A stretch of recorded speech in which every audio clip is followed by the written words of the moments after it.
Once again, we're back here at the place. This is the place for intellectual, spiritual, and scriptural honesty.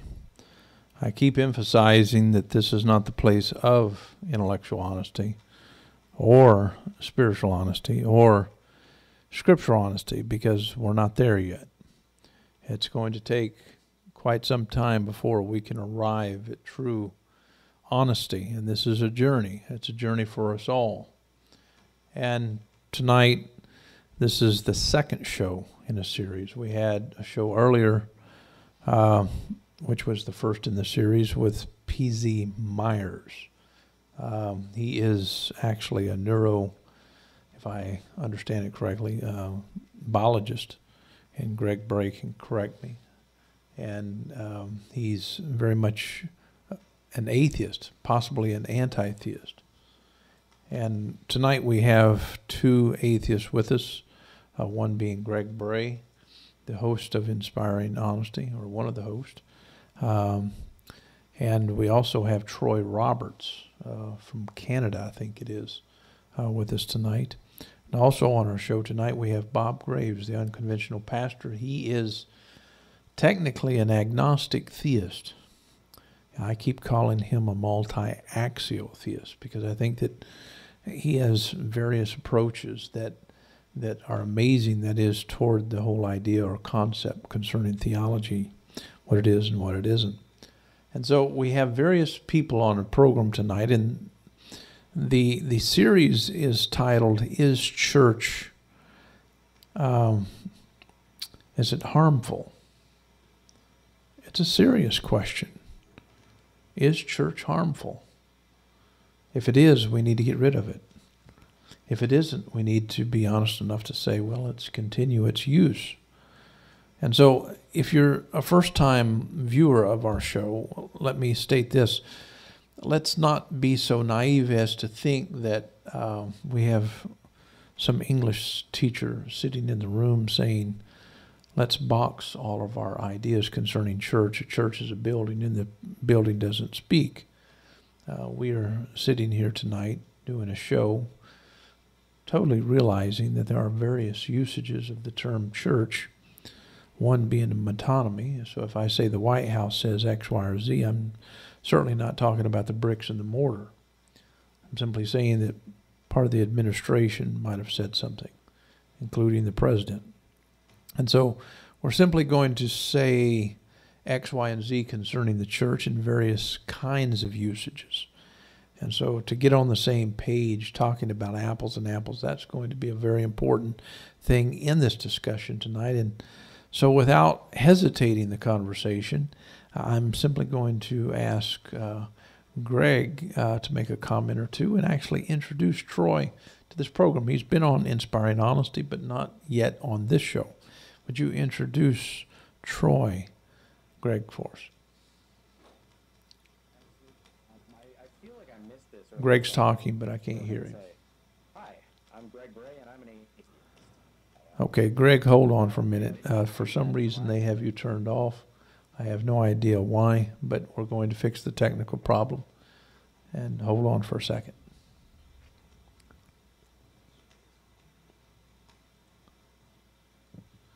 Greg, this is Joey. Let's speak again. Hello? All right. Dr. Jones, you're going to have to say something. Let me call him right back. Okay, we're having technical difficulties. We had several guests who had to do other things. One being, I think one was in a blizzard situation or something like that and can't be here. And so we do have internet connections in various parts of the country. Bob, I would like for you to state what you thought about our last show. I'm having a hard time hearing you as well, but I heard that you did ask me a question, but could you state the question again? I can do so. We're trying to get Joey to pay attention to what he's doing in the back. I'm joking. But the question is, we're having various kinds of difficulties tonight, technically speaking. The name of the show is, or the series is actually, Is Church Harmful? And we had our first show tonight, that is from 5 o'clock Central Standard Time to 7 o'clock with PZ Myers. And so I wanted to ask you, what did you think of PZ? I love the guy. I thought he was awesome. He was amazing. Just a delightful guy, very easygoing. And I think that he didn't show some of his bluntness only because we weren't giving him grief, I think we respected him, but he was an easy guy to like. Yeah, I completely agree. He was the kind of guy that I think that we could, go on and on and on. I think that most of these kinds of people like PZ are looking for people who are rational. And when they meet rational people, it's like there is this connection that is just genuinely good. And I had a good time, to say the least. What are your thoughts on, is church harmful? Me? Are you asking me again? Yes. I think that certainly a little different. I don't see faith itself as necessarily harmful, but I do see that the church has in my opinion, a bad identity as an institution. When you say a bad identity, could you explain that, please? Well, when you have an organization that thinks that it is somehow an institution established by God, that becomes a responsibility or a perspective that the people involved, that it just, in my opinion, switches their thinking off. And instead of realizing that they, regardless of how organized or disorganized, as people, are the people of God, people made in His image, people who belong to Him, and that what they're doing is simply what they are choosing to do as people. I think it changes the whole atmosphere of what goes on. But because churches have this long-standing tradition of believing that they are actual divine institutions, I think it creates in them a kind of a mindset that distorts their clarity of thinking and opens the door to all sorts of abuse. I'm going to ask you a question. It's much like asking, which came first, the chicken or the egg. In your opinion, which came first, the idea of text worship, or do you think that theologians simply started wagging something and then the text evolved into the sacred cow as it is? I don't think the text was originally understood as something all that sacred. Now we find that, Peter talks about how people somehow distort the things that Paul said as they do other scriptures. But there, even the meaning of the word scripture, he's just saying, there's some people out there that they don't know how to read, and they distort the things that Paul wrote as they distort things other people wrote, as they would distort any literature. And they just aren't really good at reading, and this is perceived as somehow an early indication that Paul's writings were accepted as somehow canonical or something. I think that's nonsense. I don't think that these people were just writing because they felt they had something to say, and they didn't regard it any other way.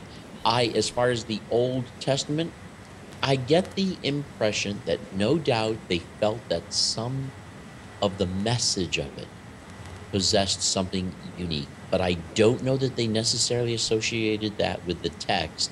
And we have a Bible that's translated where the word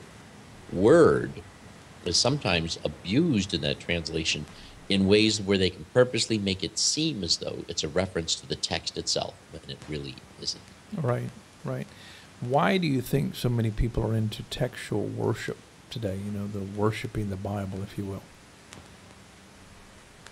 They need a foundation, and they're lost. They really don't have a foundation, and they think they have found one, and they give themselves such divine authority to latch onto this one while being able to successfully ignore all the reality checks that come up against them, so that they don't have to be honest about it.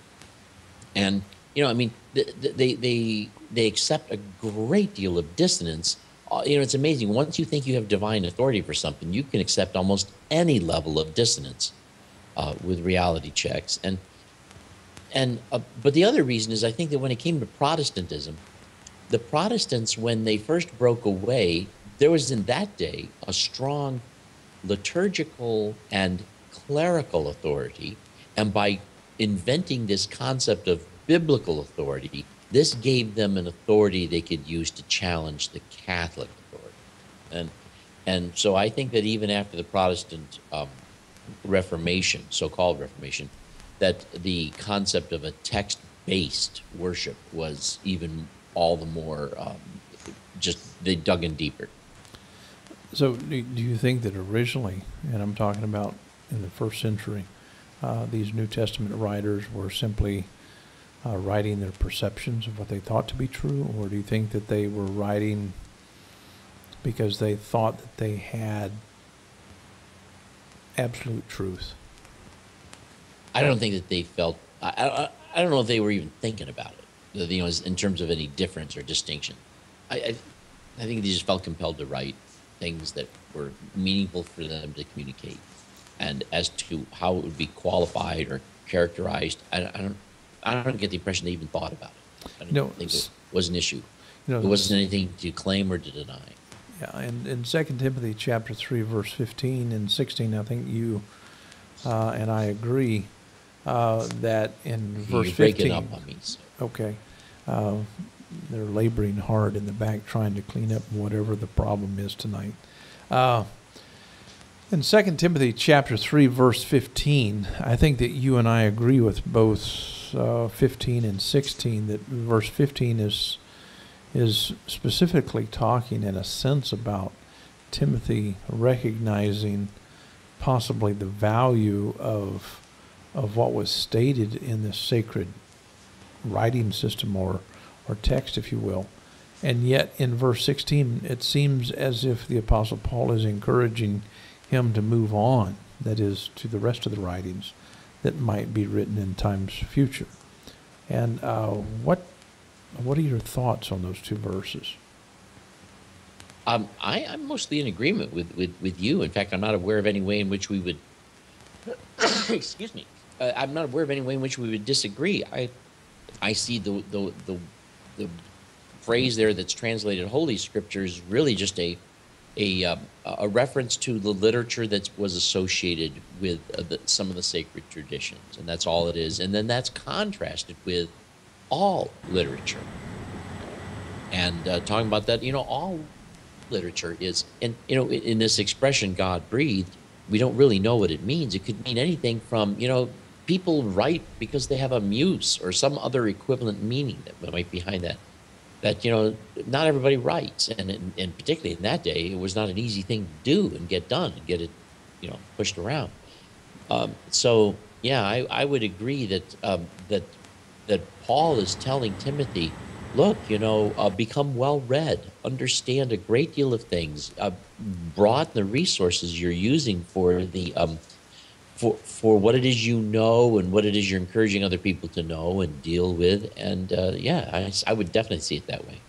You know what? As we were talking with Pizzi, he is one who really applauds Aristotle and Plato, and I do as well. But one of the points that I think really needed to be talked about a little bit more is that when we analyze these various passages within what we call the Bible, we have a little bit more to deal with the New Testament than we do with, let's say, the various manuscripts of Plato and Aristotle. And I guess the point of my question has to do with, if we want to discover the intent, namely of the Apostle Paul, or the intent of Aristotle and Plato, I would think that it would be an advantage for us to know what they intended to say. Now, whether that's achievable is a subsequent question and point. But why do so many people settle for a secondary spin that may not even be close to what Paul or Aristotle or Plato actually said? Well, you know, if they said anything that makes sense to us in our own context, it's just easy to, without even realizing it, assume that that's what they meant. And so I wouldn't be surprised if throughout Western history, the way that they were read, excuse me, the way that they were read kind of grew with the culture in any way that it could kind of fit in the way the culture was evolving, and would just be assumed that, wow, look at what these guys were saying. But of course, one of the things that Pizzi was talking about was when Aristotle was talking about, you know, the observation of the chicken and the chicken egg. Right. Well, in that case, we too have chicken eggs, and we can look at them, and we can look at what Aristotle wrote, and we can look at the egg, and we go, oh, this must be what he's talking about. And we have a frame of reference with which to understand the language, you know, because we have something that has survived the years of history other than just the text. Whereas other things that he said, if we don't have a broader base of textual examples, we don't have a lot to compare what those words really meant, so that we may not pick up on his sarcasm, we might not pick up on certain figures of speech, we might find certain things that have become figures of speech but were not figures of speech for him, and so forth and so on. And these are things that you can't determine as a linguist until you have a considerable amount of material with which to compare and ask certain questions about.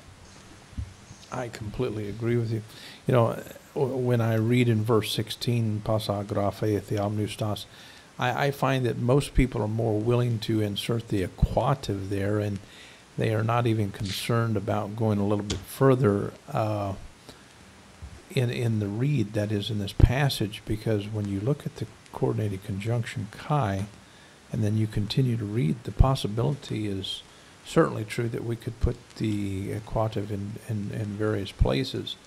Why do you think that so many people, that is, when we understand that the possibility is, I mean, we have various ideas that we could simply come up with that would be possible in rendering this text or many other texts. With all those possibilities that are in place there, I mean, this is not something that we can say this is actually what he said. Why are so many people making doctrines out of these things that we're simply saying we have maybe 4 or 5 possibilities here?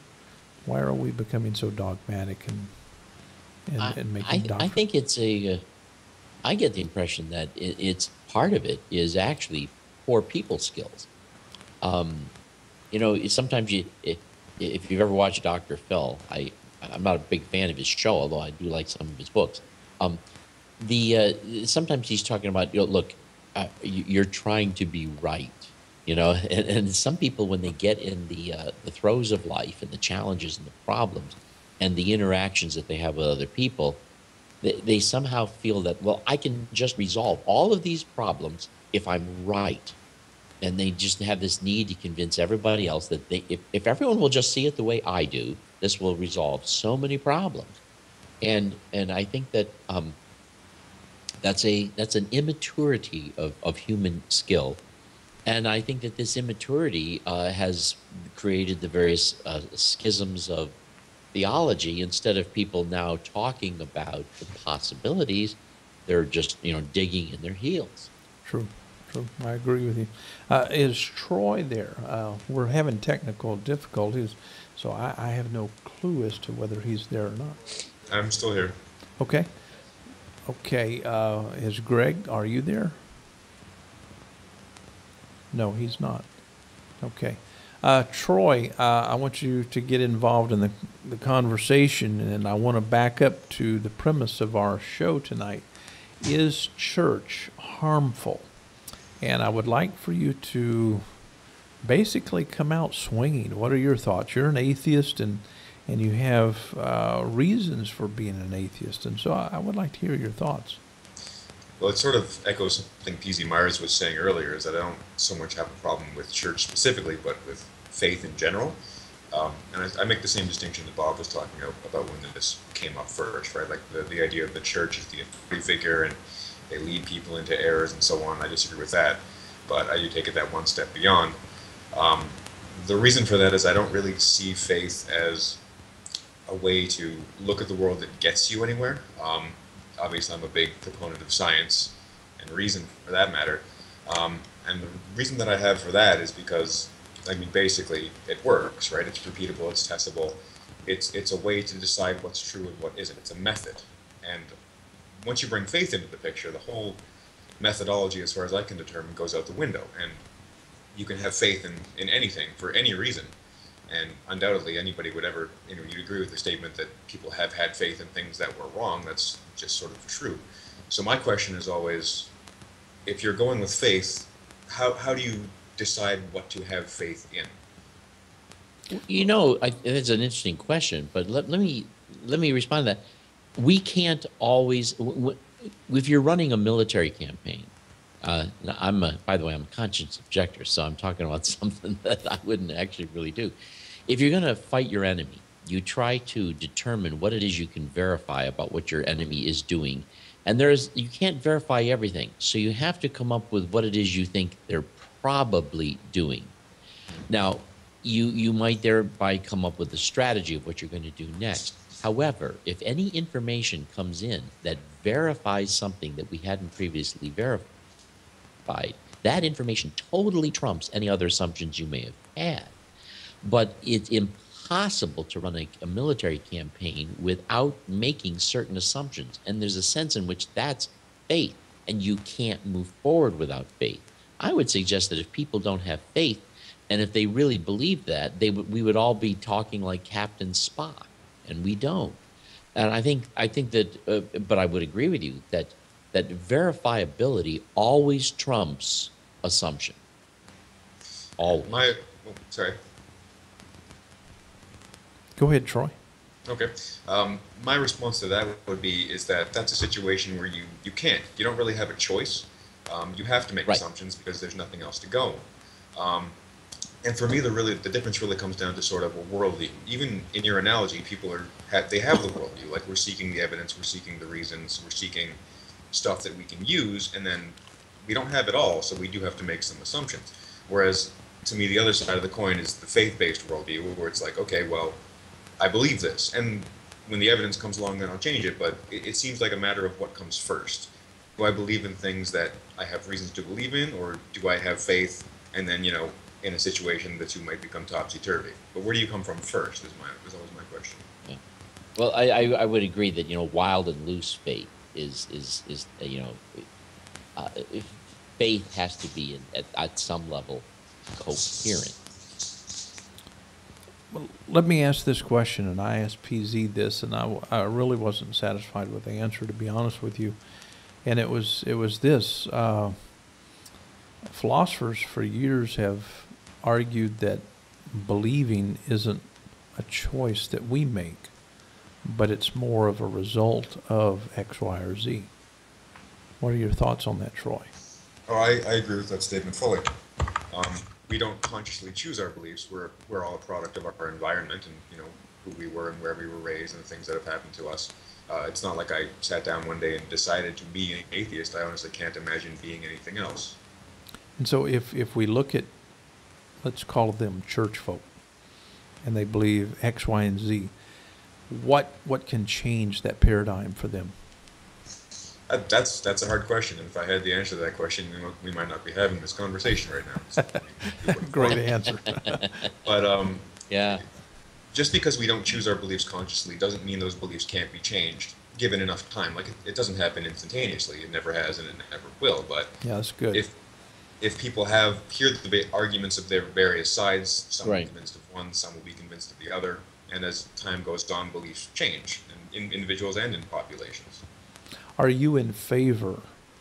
And it seems like when I talk to atheists, it seems like what you guys are saying, I don't like static belief.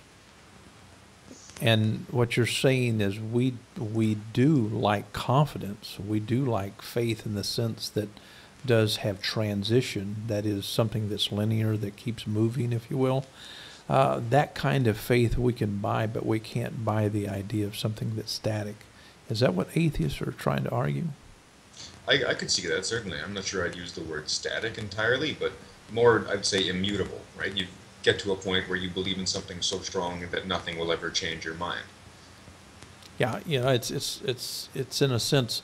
I think that many of the authors of Scripture, which I would completely reject their premise and their models and their conclusions, they do paint faith in a very punctiliar context, very isolated in time, and it results in a faith that's stuck. It can't move. It won't rethink anything. And yet Paul comes along, as I stated in the last show, and he said, we need to think about it this way. Let's talk about moving from one faith to another faith, and possibly to the third or the fourth or the fifth level. And so his idea of faith was much, much different than those who applauded, say, Abraham and Moses and the rest of those particular people, their concepts of faith. And so I'm not convinced that Paul's usage of faith went beyond the idea of a body of truth. He was very well educated in the Greek system, and he understood many of the poets and how they utilized the idea of pistis, simply a body of truth. And he was very much a person who was involved in transition.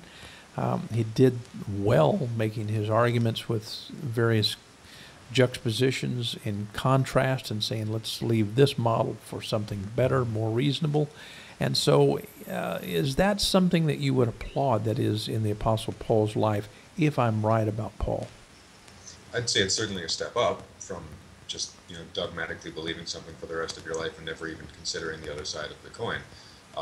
It still doesn't satisfy me all the way, though, in terms of the sense that, I mean, you talk about adjustable beliefs or moving one's beliefs up, but my question from there is, I mean, the same thing I said before, what is that based on? But you're talking about someone, the Apostle Paul is challenging. In fact, he makes a statement, and this is an argument, and it is, in my opinion, I think that Paul was very atheistic. I think that the only thing that satisfied his thirst in a theistic argument would be something that I've never heard of, that is in modern speech much, but I'll make that point maybe in another show. But Paul made this statement in the book of Galatians, and let me see if you would agree with this. He was talking to people who went back into Judaism, chapter 1. By the time that you see the evolution through that particular book, he says, who has bewitched you? And he's talking about people who went back into the practice of Judaism or Judaism. And these people went back into thinking that they were justified by some practice of obeying God by circumcision, etc. And so he compared it to someone casting a spell on someone. And so he becomes extremely sarcastic. In fact, later in the book, he actually says, if you think that circumcising yourself has any meaning, why don't you go ahead and cut the entire thing off, emasculate yourself? And so in his particular method of theology, he was simply saying, this is so archaic in a sense. Why can't you move forward? And he actually claims, he uses this analogy. He said, remember the bondwoman. This bondwoman was a person who represented Mount Sinai, actually the Mosaic Law. And he said, get rid of the bondwoman and her son, slave, etc., and accept something quite different. And so we find that the Apostle Paul historically within the text is trying to push people forward, and he even admits right now, I can't see much. It's very dim to me, but at least I have made this much movement. Is that something that atheists could applaud? I can certainly agree with the sentiment of trying to progress and trying to leave maybe harmful or archaic beliefs behind. Sure. Right. I guess the point that I'm getting to is, should we regard all of mythology and theology, legend, fiction, should we regard all of it as useless? In other words, is there ever a case in which Troy uses mythology or theology or legend or fiction as something useful? Oh, absolutely. So you're claiming that you as an atheist find certain theistic elements to be very useful in your life, correct? Not sure about the phrasing, but I mean, I would say that pretty much anything that's ever been written down is useful in some context or another, even if only as a portal into the minds of the people that wrote it. I would never try to discard the Bible as a whole and just get rid of it and excise it from our history. There's certainly lessons to be learned from it. Scientists label things all the time. They label X, Y, and Z. And the people who are labeled, X, Y, or Z, they really don't have a choice in being labeled because scientists have their own discipline. And I think you would agree with that. The same thing is true with theists. The practice of theism over the years has this kind of practice. They would call people who would do their own thing. I'm simply trying to use a modern phrase to make a point. Someone practicing something outside of the box, if you will, they would call that person, let's say for the sake of argument, X. And then someone else doing something differently, Y, and then Z. And so at one particular time in history, almost everyone, if not everyone, was called a theist. And so whether you didn't believe in God or not, that had nothing to do with the argument. In fact, people who created their own sense of thinking, very much like people of science, creating different methods and practices, they were considered theists. If you were labeled a theist because you practice science, would you say that I'm an atheist if that label applied rightly? So, I would say that you're an atheist because, I'm sorry, I didn't catch the last bit. Okay, let me see if I can frame it to where I'm clear. I may not be clear tonight. I'm tired. If I labeled, say, someone an idolater, and that person was called an idolater, and in theism, that would be a form of theism, but not acceptable by another form of theism. It's a rejected form of theism, but it's still theism. And so if the idolater is theistic, and if the idolater created, say, science, methods and practices, would a person who is labeled as that kind of theist, would it be good to say, no, I'm not a theist in any sense, simply because one discipline labels another?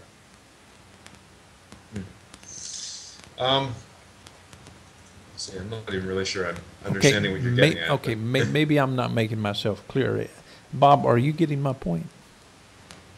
The sound is cutting in and out. I have a very bad connection, but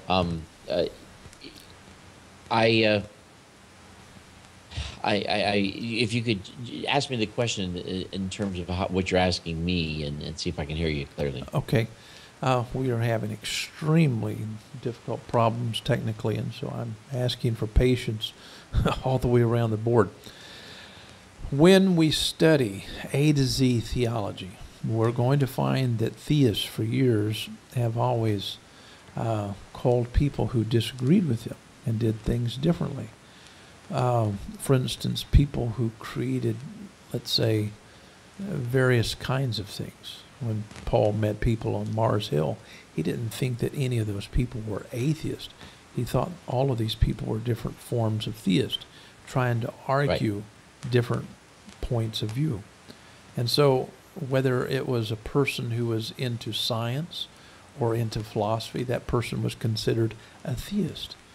And so if one discipline, like theology, labels someone else, like science labels people, and people of psychology, they put labels on us all the time, and regardless of whether I reject it or not, I just have a label because psychologists will label people like me and people like you and all other forms of people. And so is it good to reject these labels? You know, I think it's good to not take them seriously. Every way of understanding anything is a form of labeling. So labels are in some ways unavoidable. I mean, every word is a label. They're signs of a sort, but they are useful tools. But the moment we begin substituting the useful tools for the things they represent, is the moment we are, you know, that's too big of a shortcut. If, for example, if somebody has stolen something from me and I call them a thief, that may be an accurate way of talking about them and what they did. But the moment I begin making the word thief something that defines them instead of something that describes this incident, now it's becoming almost, you know, pernicious. So I think that the label becomes for us a way of dismissing each other without really listening. And you know, so I don't see a way of getting, you know, people say, well, let's just get rid of labels. You wouldn't have any language if you got rid of labels. Certainly. But let's recognize labels for what they are. Yeah. If you had to make a list, or if I asked you to make a list, Troy, about why you think that church is possibly harmful, what would your list consist of? I'm going to sound like a broken record, but my first response is just the worldview. I think that if you start, like I said earlier, if you start basing things on faith, then you can literally go anywhere. One of my favorite atheist bloggers, a guy by the name of J.T. Eberhard, and I'm paraphrasing here, he said that there is no proposition so ludicrous that it cannot be justified by faith. And for me, it's a way of looking at the world that, what am I trying to get at here? Sorry, I'm having a bit of a brain moment. Yeah. It doesn't get us anywhere because it's not consistent and it's not coherent in terms of the wider point of view. Like, you can have faith in whatever you want for yourself, but that faith may or may not conform to reality, and you have no way of knowing whether it does or not unless you actually investigate it. And second of all, after that, so go ahead. Let me ask you a question. I mean, depending on how we want to organize all this, maybe we're now using faith as a label. Although it's true that there's nothing so ludicrous that faith couldn't possibly engage in it, it's also true that human behavior knows no bounds as to in terms of what sort of things can do. So should we get rid of human behavior? Or should we try to correct human behavior where it really goes astray? And can we do the same thing with faith? Just because faith can be something that can be totally undisciplined doesn't mean it has to be, or doesn't mean we have to throw the whole thing out. Why can't we deal with every assertion of faith one at a time? No, that's valid enough. I guess I've never really seen a situation where I can picture faith being the way to go, if you know what I mean. I can't really envision that. Bob, can you give us an example of a faith possibly that Troy might accept? Well, faith comes in various different forms. Of course, you know, the fact that he sits on a chair, he's got plenty of good material, substantive evidence to believe that the chair isn't going to fall apart this time. There's a sense in which that's a type of faith, though. He doesn't have to verify this every single time, even though chairs do occasionally break and fall apart. But when it comes to relationships, specifically when it comes to relationships, there are so many things going on when we need to assess what other people's intentions, motives, awareness, the caveat that we need to have when making a transaction. There's so many things here we cannot verify that when it comes to relationships, we must rely a great deal on the faith we put in various people or the faith we don't put on. And we have to rely on that. Now, as much as possible, it's helpful to rely on things that can be verified. You know, people who have a reputation for constantly lying and have lied to you several times, there's good cause, it's not just bad faith, but there's good cause to be not so sure they're telling you the truth this time. But nonetheless, in relationships, we're dealing in an area where it's not that, well, I don't care to be scientific there. It's that we're now dealing in an area where, unfortunately, science can't go. We can't observe intentions. We can only observe the fruit of the behaviors that we recognize came out of motivation and intention. And here's an area where we must operate to a certain degree on faith, not only faith in other people, but faith in our ability to assess what people will or won't do. And that's true enough, but I think you kind of hit the nail on the head when you said we have to. I mean, the only reason that we do it is because we sort of have no other choice. And that doesn't make the using of faith in that situation a virtue. It makes it a necessity. It makes it something that we can't avoid. If I could get to a place where yeah, which is another reason why I would even say that when people in faith are now trying to tell us that the evolutionist is wrong, I'm thinking, excuse me, you know, you're now taking faith and putting it into a domain into which it does not belong, and taking something that belongs in that domain and ignoring it, and that is foolish. Yeah, and I would agree with that. And again, I would take it a step further, and I would say that even faith could be taken. If faith could be taken out of everything, that would be a good thing. It's just that we can't. Yeah, well, it could be, but I wouldn't do it. You know. I would, but that's why we're different people, right? Troy, what is your story concerning being an atheist? Have you always been an atheist, or what is your story?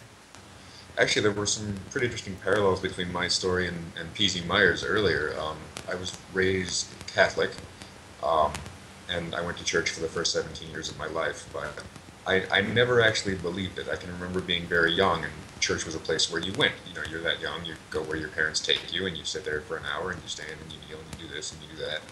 But there was never a point when I thought there was anything to it. It was just a building we went to. And then I can actually distinctly remember a point where I discovered that other people believed it, that they believed that getting on your knees and saying these words would cause things to happen for you, and they believed there was, you know, a daddy figure in the sky, so to speak. And I sort of had a moment of disbelief in that regard. You people believe this, really? And that came fairly young, I'd say somewhere in the region of 8 to 10. And I had to keep going to church because my mother made me, but I left literally as soon as I could. I got to the point one day when I couldn't do it anymore, and I told her I wasn't going, and sort of haven't looked back from there. Yeah. You know, one of the things that happened to me early in life was, do we have Greg back? Praise the science. We figured it out. Okay, I think we have Greg back, and he has a different tie on, and so I think he's getting ready to preach a sermon. And Greg, can you hear me? Yes, I can. Can you hear me now? It's very difficult. The audio is horrible, but we are having technical difficulties tonight, and we're just going to fly with it if we can. Why don't you jump into the conversation? I've got a lot of questions. I'm really curious about where Troy is. He sounds so logical. It's like he needs to become a part of the New Covenant group. Wow. I don't want to cut Troy off. From what I've always experienced, and anytime Troy and I are debating frequently, are in the same groups, and it's like he could just speak for me. So realistically, I'm really happy if I'm going to have technical difficulties. Troy's the guy I want at bat for me here. Well done. You know, there's a few things that we covered that were covered earlier that I wanted to go back to if we could when we get the chance. So if you can hear me okay now, I just wanted to check that, and then I want to let Troy finish his point. Go for it. Was I in the middle of one? I don't remember anymore. I've forgotten what I was talking about completely. Why don't you go ahead and take the lead, Greg? All right, then there's a few things I really wanted to jump in on. I wrote some notes here. First one was the question of Paul versus Aristotle. You were talking with Bob about it. We talked to PZ about it earlier. And I think that the difference is it doesn't matter if we have the full indexicality or a perfect translation, a perfect understanding of what Paul is writing, unless we can establish that Paul is actually writing about something supernatural. Otherwise, he's just another sage. And to talk about the writings of Paul and the writings of any of the authors of scriptural things, if we want to talk about Muhammad or the Bhagavad Gita or Buddha, we want to talk about any of these people and give them some sort of mystical authority. That's where people like Troy and I run into a problem. It's one thing to say, isn't it worthwhile to listen to them? Didn't Jesus have some good things to say? I can agree with that, even if Jesus never existed. We can look at this like a literature study. I think Albus Dumbledore had some fantastic things to say. But when we start to apply these literary ideas or even these philosophical statements that are found in these texts, either as they are accurately translated or not, as long as we find meaning in them, they're still meaningful to us, regardless of what they were intended to convey in the first place. And we may never know the initial intention, but as long as we don't look at these things as if they're a gospel, a scripture, or some sort of divinely inspired piece of work, then it's just another person writing about what they think, what they feel, what they believe. And you asked Bob if the people who were writing this thought they had an absolute truth or if they were just musing, and it doesn't frankly matter one way or the other. If they thought they had an absolute truth, then they thought that. If they didn't, they didn't. We have what they wrote down in the end, and their beliefs on how solid that opinion was are less relevant than how what they wrote applies to our lives today. Let me see if I can address Paul, since you're bringing Paul back up into this, and I'm thankful that you are. If I understand Bob adequately concerning 2 Timothy chapter 3, verse 15 and 16, Paul is the one who is encouraging everyone. Don't look just at the sacred text, but look beyond that. Look to all writings. And so it seems like scientists are in agreement with that. Let's look at everything on the table and let's not make a sacred cow out of anything. And so do you think that that's a good thing to do? And I'm talking about a man who was raised in extreme theism, and he's not walking towards theism, but he's walking away from it, trying to get people to look at it all. In fact, when he made the argument on Mars Hill, he makes the argument from the standpoint of what the poet said. And so he proves his theology by moving into the areas of thinking. And so my question would be, can't we benefit from that kind of teaching? Yeah, absolutely. Just like I mentioned, though, we can benefit from that kind of teaching as long as we recognize that it's the teaching of a person. And Exactly. Paul, Exactly. like it or not, was a very verbose person, prolific in his time. I'm attributing all of the writings to Paul, to a single person, assuming that is justifiable. We don't necessarily know that, but regardless, the writings attributed to Paul have had a significant cultural impact since they were written, and that's not worth ignoring. But that doesn't mean that that's mystical or divine. The writings of Thomas Jefferson have done much the same. Thomas Paine, or let's see, Adam Smith.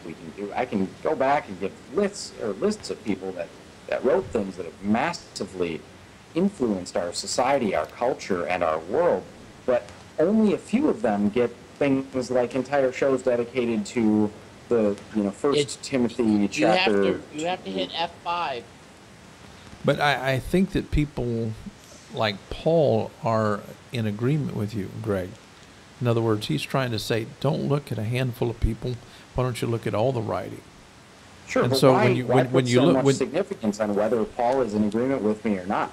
Is that a good point of Paul's? Sure, but it's not a good point that was original to Paul. There were certainly other people who thought that way in his time, and before him.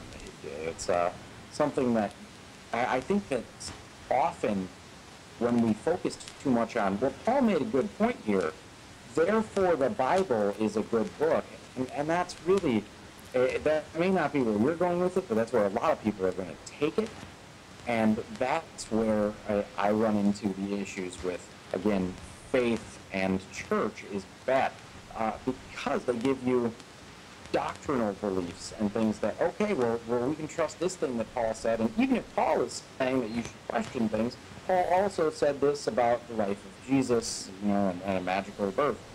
Actually, I don't really think Paul talked much about mysticism and magical things in Jesus' life, but regardless, it's the problem, and to go back to the initial subject of the day, it's church is harmful, in just as much of a way as faith is. There are two separate entities that are certainly entwined in many ways and dependent upon one another, but the faith is harmful on the individual level because it's a way of believing something without justification for doing that. The argument from faith, as I call it, is I believe because I believe, or I believe because it makes sense to me. All something needs to have to be justifiable by faith is to be internally coherent. And that's true of just about any fiction novel I've ever read. As long as you don't, or you tie up your loose ends and you close your loopholes, you can make up any story that is internally coherent. So we need to have more than that if we want to justify a belief about the world and how the world works and what exists. See, I completely agree. I find that fundamentally dishonest, to be honest with you. You're asking faith to operate the exact same way science does, and it doesn't, and it won't. No, I'm saying that, that science is good and faith is bad because it doesn't operate the way that science does. I'm not asking it to. I'm saying I'm observing that it doesn't. Well, it certainly doesn't. But I mean, just like I've observed that some people behave very badly, and some people behave. The fact that I've observed some people behave very badly doesn't make me believe that all people behave badly. And you have certainly been people who have learned to try to. I think you kid yourself thinking you live with less faith than you do. But in a sense, I think that you're talking about faith as if it's just one thing, and you'd like to do away with all of it. And I would challenge you. I'd say, can you verify for me that really all forms of faith are really that bad? I like to use stipulative definitions for the reason that you and Dr. Jones are very the linguist in you want to understand the flux in language and the multiple ways that a word can be understood, which is why it's useful for me to say that when I talk about faith, what I mean is belief in the supernatural, in something outside of that which can be verified as existence, but it's hard to define in exact terms, but belief it would seem to me that if it's supernatural, if it's truly supernatural, then you can't know about it. Which would mean that you would really have to say, I don't know, maybe it is, maybe it is. I mean, if something exists supernaturally, the fact that it's supernatural forces it to be something outside of the verifiability of naturalness. And so that's therefore, true in a lot of ways, but there's also a large amount of theists argue that the supernatural interacts with the natural. The idea of God as a creator would mean that the supernatural created the natural, and that interaction would be something that should be distinguishable from the natural interacting solely with itself. A miracle. How could it be? I mean, think about it. Remember that mathematical proof I gave you the other day, where when a cylinder intersects with a plane, from the standpoint of the two-dimensional plane, There is no mathematical way to ever differentiate between a circle on the plane and a cylinder intersecting it. There's just no way to do it. While that's if there is absolutely a true, God who there's is... also no reason to believe in a cylinder in a two-dimensional world. No, there's not. But I'll tell you what, there are such things as cylinders. And so what I'm saying is there may not be any reason for it, but just because there's no reason for it doesn't mean cylinders don't exist. And likewise, Well, although you can't come up with a reason for it, what do you need a reason for? My argument is about what is justifiable to believe exists. And in a two-dimensional world, it is not justifiable. Well, why does it have to be justifiable? I mean, think about it. You're reducing it to a science. You're saying you're not turning it into science, but science does have to be justifiable. It does have to be. But I think that beliefs have to be justifiable. Faith is, by definition, not justifiable. That's what I mean by this is that's the stipulative definition I'm using. So when we say that it needs to be justifiable, yeah, I'm trying to fit it into a science-shaped box because things should fit into a science-shaped box, or they're not justifiable to believe in. No. I think that's a fallacy. You're jumping a whole big. The fact that it isn't justifiable means it isn't scientific. And that's sort of the problem we're bringing up. But that would be the argument that I'm making. Well, that's the problem. Is the practice of understanding the world around you. Yeah. It's the discipline of. So if it's not scientific, it means it's either it's not part of understanding the world around you. Would sort of be it. It's not understanding the world around you in terms of what can be observed, repeated, and stuff like that. But I think that science has its limits, and where it operates within its limits, it's an awesome thing. But I think you're trying to turn the whole world into a place that's available, the whole universe into a place that everything about reality is available to science. It isn't. Troy, do you have any way you can? Are you with me on this? Or you? I'm listening. Yeah, I got maybe a couple of things to say. I guess the first thing I would say is that, of course, I mean, science and the scientific method isn't perfect. I'm going back to your example of a cylinder passing through a two-dimensional plane and the idea that the two-dimensional entities wouldn't believe in cylinders. And you guys went back and forth on that for a while. And so I guess what I'm trying to say is that there may be things in our universe that we can't detect and that we don't know are here, but they exist regardless of that. But the question that I always come back to is, again, how do you decide, right? Science isn't perfect, but it's the best tool that we've got. In terms of... right, exactly. I agree with you. Yeah. And so therefore, it may be absurd of me to try to compel you to believe something that doesn't, that may be of that nature. How can I compel that of anybody? That would be ridiculous. Yeah. Sure. But if it's not compelling, how is it justified? It isn't justified, but it isn't unjustified either. It doesn't have to be justified. It's good enough that it's suspected. But that it leads to that's all kind. It's a huge can of worms you open up with saying, "Oh, I can believe something, and it doesn't need to be justified. I can just believe it." That can be applied to. No, I'm not saying that. In fact, so you're saying that just because of that, you can throw away all sense of responsibility? Well, I'm saying that that's the exact same reasoning Eric Hovind used to assume that the Bible is the literal word of God every way through, and the earth is 6,000 years old. People wrote dinosaurs. He believes it because he believes it. He believes it's compelling too. But no, he doesn't believe it because he believes it. He believes it because he belongs to a group of people where that's the way he's been socialized into such a way that there's great prices for him to pay if he doesn't, and they spent his energy and time really pushing it in that direction for himself. At least that's the way I would see it. But the concept of faith itself and what people do with it are two different issues. And if somebody is doing something very bad with faith, just because it's faith, then we need to find a way of maybe defining what makes doing that with faith bad. And it can't just be because it's faith.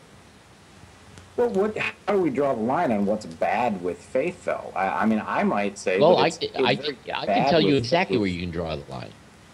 Where are you comfortable drawing that line? That's where you should draw it. But you only draw that line for you. Well, I mean, that's... So you're saying that I'm not comfortable punching my son in the mouth, but if a different parent is, that's okay? I mean, I can't draw a line for will what he somebody bleed? else can do to somebody else? Well, now you're mixing faith with real psychology. Well, faith it's real psychology and it's real action. It affects so many things that are out there.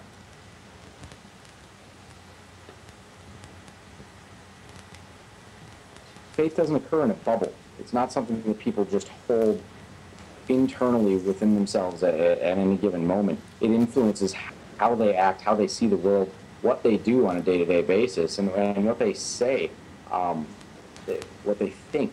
So it's not something that it's an entirely separate philosophical point. It's significant in many ways, and when we allow the argument from faith as if that is justified, that something can be believed even though there's no justification for it, that can be applied to literally any belief. And unless we then say, well, you're not doing, or you're doing harm with it now, so we're going to say that that's bad, we're still leaving the door open for that potential to come in. I mean, my son is 2 years old. He doesn't understand that if he gets a knife... That's the world. That's the world you live in. You're going to have to find a way of dealing with it successfully, right? That's the world you live in. You live in a world where people have a certain amount of freedom to think for themselves, and as in doing that, you'll have to negotiate that. But you're not the thought police, so in a sense, you're asking, how can we do something that you don't even have any business doing? I would disagree. Now, I'll tell you what, if fathers are going to start punching their kids in the face, we have laws against that. That's true, and we have laws because we've applied our reasoning in these situations. But I don't know, it comes down to, when you say that I'm not the thought police, you're right. People have the right to believe whatever they'd like and to even state it as openly as possible. And I have the right to tell them that they're full of crap, that they're wrong. Absolutely. Whether they or not. So yeah. And beyond that, I hope as you do. responsibility. And I'm glad you do. Yeah. So that's what I mean when I say how can we allow this. I don't mean allow it legally. We should be locking these people up and throwing away the key because they're dangerous to society. I'm saying that we as individuals should be challenging these things in every way they can, or in every way we can. And what I mean by these things is any unjustified or unjustifiable belief in something. Okay, I find your belief right now unjustified. How do I stop you from having that? You believe that you have the right to speak out any unjustified belief that you find. I'm wondering, where do you get that belief from? I certainly know you can't prove that scientifically, that you have some sort of right to stop somebody from believing in something you find unjustified. So how do I stop you? Well, I think you're misconstruing the argument. I'm not saying that I have the right to stop somebody from doing it. I'm saying I have the responsibility to challenge somebody who is doing it. Oh, definitely, definitely. And I think that's what you do. You challenge them. And in fact, I think that's why it's wonderful that we have people like Peasy coming on. I think a lot of the things he says are wonderful challenges. And the truth is, I think there will be a lot of people who have a bizarre, undisciplined, irresponsible faith. And I'll tell you what, I think a lot of this irresponsible faith, it's not just that they're loose cannons going out somewhere, just loose arrows shot into the air. No, every single one of those beliefs serve a reason and a purpose in these people's lives that they're not being honest about. And I mean, it's either making life easier, it's causing them to be able to exempt themselves from certain responsibilities, or there's something else going on with a lot of those beliefs. And I think that many times we can even determine from, a personality profile just exactly where they're really coming from, and, what sort of flaws they perceive in themselves they're compensating for, or whatever thing. And I think a lot of those bizarre faiths are really coming from those psychological kinds of disturbances that we can actually deal with without having to deal with their faith. And so I think there are other ways, but the fact that you don't like faith, that's fine for you, but I think you'd actually be more effective in going after some of these bizarre people by maybe looking at other things as to what might actually be motivating them. Why is it that that's working for them? What function is it performing for them? What purpose does it seem to serve in their lives? And in what way are they, those are useful questions that help us to evaluate whether or not faith in that particular case is some bizarre stupidity that's irresponsible, or something where a person is filled with wonder at the universe and filled with wonder at what might be going on and embraces by faith a loving God.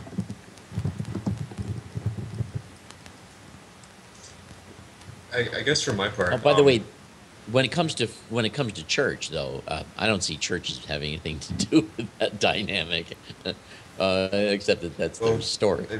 Bob, what if somebody's faith is that they have to be in a large group and get their divine word from somebody who is in charge and has that direct line? What if there's a group of people that have that as their faith? I guess that's not my problem, that I just don't, to me, until there was a relationship there or some need for me to step in, I guess, or unless they were somehow involved in some sort of extremely destructive behavior, I just don't, I don't care. I don't worry about that. It's just not, for me, an issue. Life is too short. I'm not going to bother myself with that problem. Let's go back. Enough, but everybody has their issues that they speak up for and about. They like, there's a lot of atheists that I know that never say a word about it because they just don't care. That let the believers get on with their thing, and I think that's fine too. This is just my chosen issue because I see it as doing harm for the reasons that I've already outlined. And it's not like I'm out there stepping. I think it's wonderful that we're in dialogue, and I don't expect you. I really wouldn't expect you to even buy a word of what it is I'm saying if it doesn't make sense to you. But I'm awful glad that we can be here saying these things to each other, and that other people can be hearing this so that they know this is not as simple as I put it or as you put it, or somehow we just don't seem to be compelling with each other. And isn't that interesting? Oh, and maybe these people who hear this can say, well, then why should I be so frozen and fixed where I'm at either? But I don't know. But it's great that we're talking about it, and I'm glad that we are. I think that's wonderful. Let's go back. A quick point about the church on this note as well. That a lot of what we've talked about has been faith, and I linked that. I said that it's very intrinsically associated with the church, but they're separated. They're intertwined, but separate issues. And the church it's a social environment. If faith is an individual, where church is a social thing, and me, I am a socialist, so I'm very, very keenly aware of what social pressure and social controls and how they can affect people, what ones exist and how they affect people. Now, the reason that I think churches are almost invariably bad. Now, mind you, there are churches that do not do this. This is a blanket statement that I'm using, and I understand it does not fit every piece of evidence that is out there, but on average, and well above 50% of churches do these things. One, they encourage faith as a way of reasoning and as a virtue instead of, as PZ put it, as a vice. And two, they encourage dishonest faith. They encourage conformity. People, this is what I talked about a few weeks ago when I talked about the Apostles or the Nicene Creed. They encourage people to lie in public to their peers about what their beliefs are, so that they can fit in. They're a conformity machine, groupthink atmospheres that drive people to do things and say things that they wouldn't normally do, and that may even be contradictory to their normal nature. It's scary what social forces can do to people, especially when you're surrounded by peers, people you like, people you respect, and people even more that you want to like you. Churches are full of all of those things, and if that was just a community group doing good things in every situation, that's fine. But when churches are encouraging people to accept things or to profess beliefs in things that they don't have belief in, instead of encouraging them to speak their mind and have conversations like we're having, then that church is harmful. That social atmosphere is doing bad things to those people. Yeah, I would agree. And the very fact that you can articulate that as a specific abuse of faith helps to differentiate that from perhaps other uses of faith.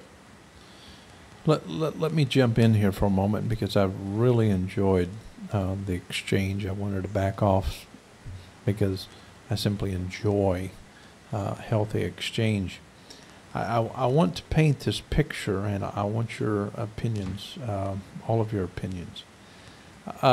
It seems like we're doing more talking about the church, and the question is church harmful? And we should be talking about the church.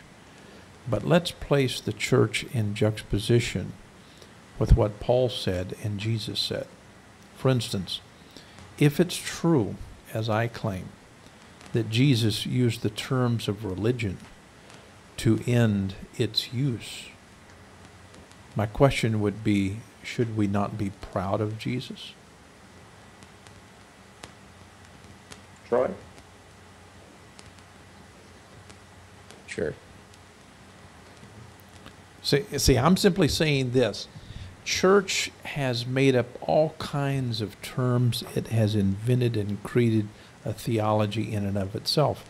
But back in the days of Jesus, the Apostle Paul and Jesus himself, and this is quite obvious in the Greek text, Jesus took the terms of religion not to applaud its use, but to stop its use. And my question would be, you guys are atheists. Why wouldn't we applaud Jesus for stopping religion dead in its tracks? Because it was very abusive. These people were not logical. They were not practicing something good. They were sacrificing animals, trying to get some kind of reconciliation between the left and the right ear concerning their sins. And here comes Jesus, and he tries to stop this maniacal practice, but he uses their terms. It's something that atheists do all the time. You're simply trying to find some common ground, using the Bible, using the terms, trying to stop its abuse. Are you not? I would say that's probably laudable actions on his part, if that is how it happened. I just say it wouldn't go far enough. Because obviously, I mean, even if you believe that it's backslid from there, and you have however many thousand Christian denominations that are right back in that same place, and maybe even a little bit worse in some ways. But in a sense, are not atheists doing the same thing that Jesus was doing in the first century? If I'm accurately representing what Christ did. I would argue that Jesus was obviously still trying to start a new religion. It was not maybe in the same sense, but what is your evidence, Greg? What is your evidence? Well, I mean, I'm going off of the translations that I'm familiar with. But are you not building? He talked about commandments. He talked about the theological understandings of God and the kingdom, and he encouraged still a different theology. It was not a different secular philosophy by any means. But the English text is a tampered with text by the church, and it seems like your fight is not up against Jesus, but your fight is up against the church. And this is why I keep claiming that the church is harmful. Exactly. And so if your argument is against the church, that's one thing. But if your argument is going to be consistent with Jesus, my question would be, what is your evidence concerning Jesus? because you're certainly not dealing with primary text. You're dealing with much secondary text that came from the church, not Jesus or any of his, the ones who authored him. So why would that be a logical practice of science? That is your conclusions and your beliefs. You're claiming that you believe something concerning Christ, but it's based upon a spurious text. Yeah, I'm talking about Jesus, the character in the modern extant versions of translations of the Bible. But that's a church product. That's a church product, and that's not a Jesus product. Would you argue against the idea that he was coming from a theological perspective in some way or another? Jesus, I mean? I don't think that he was. As I stated to PZ, if Paul is right, if you examine the New Testament writings, and I'm talking about really being honest with them, you're going to find that Jesus empties himself, and that's a very clumsy way, an awkward way, and maybe wooden way of saying what the Greek text says, but he stepped away from the existing notions of God. He walked completely away from them, and he did not create another illusion of God. In other words, the thing that I keep telling people, if you do have any kind of God that's consistent with the manner in which Christ was, that is, he was completely humble, filled full of humility. He's not one who wants to be worshipped. He's not one who wants to be bowed down to. In fact, he's the one who wants to help us. And so I'm not so convinced that Jesus is trying to get us into another form of theology or religion. In fact, I find him wanting to step away from it. This is why the Apostle Paul argues that he came and abolished the law. He didn't fulfill the law. Yeah, what I was asking is more along the lines of maybe he wasn't trying to lead us into a new theology, but he was still coming from a theological basis. Like, okay, maybe God isn't this, maybe God is this, maybe humility is the path. I mean, whatever you want to say about it. But you were asking, would we allow that because perhaps atheists are trying to come from a similar place? And I would say maybe not, because we're trying to encourage an entirely different world view, a different way of looking at the world, one that has as its foundation evidence and reason. And like the Gospels that you guys talk about, you and Bob, like the theology that you guys ascribe to, I obviously like that a lot more than some of the other ones I've listened to. It's a lot more peaceful and less about killing your enemies and so on. But it's, to my mind, every bit as arbitrary, if you know what I mean. Like, it's not based on, if Jesus preached a message like that, to my mind, it's still coming from something that he made up, and it's much nicer, but it still doesn't have a foundation. One of the things that I would argue, if a psychologist is dealing with a troubled patient, for instance, a drug addict, when you're dealing with drug addicts, would you have to use the terminologies that drug addicts use to help that drug addict?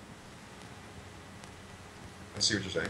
Okay, and so the same thing is true in application. When Jesus came to a bunch of sick people who were offering up animals, and the history tells us that these people were not just shedding the blood of a couple of animals, they would actually wade in blood up to their knees. This was a maniacal situation. This was a insane situation. These people actually were confident that if they could shed enough blood, they could get forgiveness from, this Yahweh, if you will.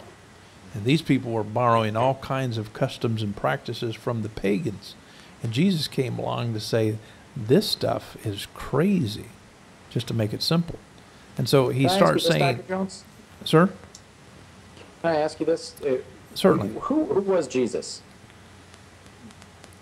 Well, what can you tell me about, aside from what he taught, why was he significant?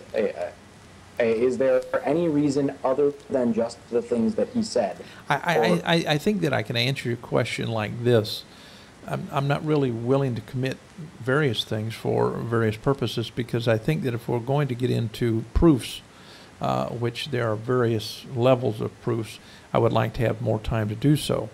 And since we do not have enough time in this show, I'm not going to get into that. But who is Jesus? Let's say that he's just a mythical character in a book or a text, and we haven't connected the text to a real person. Let's just say that that's the argument. Let's even go a step further and say Jesus was a real person and said the things that were said. or that are Do attributed what? to him. We can make that argument, I think, regardless of if it's true or not. Okay. What is the significance from there? Okay, if for instance, one of the things when we examine the life of Christ, we do have more manuscript evidence of Christ that is concerning his existence, not just biblical, but extra biblical, that it means outside of the Bible. And I'm talking about from his enemies also. And so if you look at all the Greek manuscripts, you're going to find people who hated him who are verifying the very things that the ones who are stating about him. And so you have verifications coming from people who hated him, people who loved him, etc., etc. And So this we're is verifying the things that he said and did. I mean, are we talking about him doing the magic? well. That's attributed to him, I or mean, just the statement? magic is a concept of the church, Greg. This is once again church theology that you're Oh, dealing with, as so opposed Jesus to. didn't do magic? Is that are we? I'm is that- simply saying. you're the expert on what the okay, initial. but textual evidence is much different than church theology. Church theology wants you to think that magic Jesus came and took away your sins. I'm simply saying that Jesus was Well, murdered I'm according asking to you the text. as an expert on the textual evidence. Did Jesus do magic? No. That was not included. There were no miracles that were attributed to him in the initial or before the church. When you Retranslate. there is no evidence that Jesus did magic. I guess I'm not asking if there's evidence outside of it, but within in the stories and the extant manuscripts that we have, did Jesus do magic? In the stories that we do have, when you look at it from a higher form of textual criticism and also a lower form of textual criticism, you can see that various manuscripts have been manipulated. And these things were manipulated not by people of the first century, because the language flux is not of first century origin. And so when you read the book of Matthew, it's not consistently first century Greek. It becomes, all of a sudden, you're looking at third and fourth century Greek, a different kind of Greek altogether. And so it's not apples and apples. And so when you take the collection of various writers that make up Matthew, it's really a disingenuous argument to say, let's look at all of Matthew and pretend like they all come from the first century. They don't. And so a linguist would say, let's just take that which came from the first century and deal with that alone, and you won't have magic Jesus. So there's no magic in the stuff that we can verifiably say is first century? We have no claims of Jesus doing magic, nor do we have a text that says that he did magic, except for the manipulated parts of the text that actually the church had a part in. Did Jesus claim to be the Son of God? Jesus used the term Son, Father, etc. metaphorically, and so we can go literal, but that's another concept of the church. Did Jesus claim to be in any way divine? No. Is there any reason then to believe that Jesus was anything other than just a dude? Just a guy with some pretty wild, pretty radical ideas? I think what you're asking me is something in the context of how you win debates. Ask someone a question that requires about a 2-hour answer that you can't give in 15 minutes or 10 minutes. That is the time allowed on the show. I mean, and you have me on that. He talked about God in a respect. As in a metaphorical sense, and that would be my argument for, yes, he was still trying to establish a theology, or still using a theology, is he was still talking about God and being the Son and the Father in a metaphorical sense, which is not something that you'd get a lot of atheists doing. But even so, if he didn't do magic, if he didn't claim to be the literal Son of God, if the stories about his magical birth and things like that are not to be taken seriously, then he seems like he's just another, he's Gandhi. He's Buddha without the Buddha being born out of the side of a cow or whatever happened to Buddha. He's just another philosopher. And to attribute him with more than that is an unjustifiable belief. Well, that, number one, is your opinion, and you have no evidence for that kind of justification. Textually, do you? Well, What is the basis of your argument? What is the textual basis of your argument? We're kind of working I'm off going what on you're your saying expertise here, of the I think. text. You're the one who's saying that no miracles. He didn't claim to be the Son of God. He, maybe wasn't divine.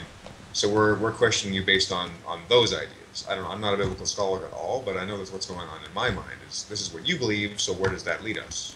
Okay, I'm simply saying that when you look at higher and lower forms of textual criticism, you're going to find manipulation of the text, which I admit to. I think that Bart Edelman is quite right in various ideas that he has concerning the text. However, we do have certain things concerning the text that are extremely important to analyze. And we have to ask ourselves the question, is this just an average Joe, or is Jesus exceptional? And I would claim that Jesus is exceptional in the sense that Gandhi was exceptional as well. That doesn't Gandhi was, but let's compare apples to apples here, because what we're dealing with is textual evidence that is second to none in many different categories, because when you look at it from a psychological analysis, that is the makings of the text and the things that have been done, some of these things are just not even achievable today. And so these are conversations that are long conversations to have when it comes to evidence. And so when it comes to the making of the text itself, exclude all of the things that have been tampered with. Just the making of the text itself is a discussion that I would love to have with you guys to demonstrate that this is something that we couldn't even do today.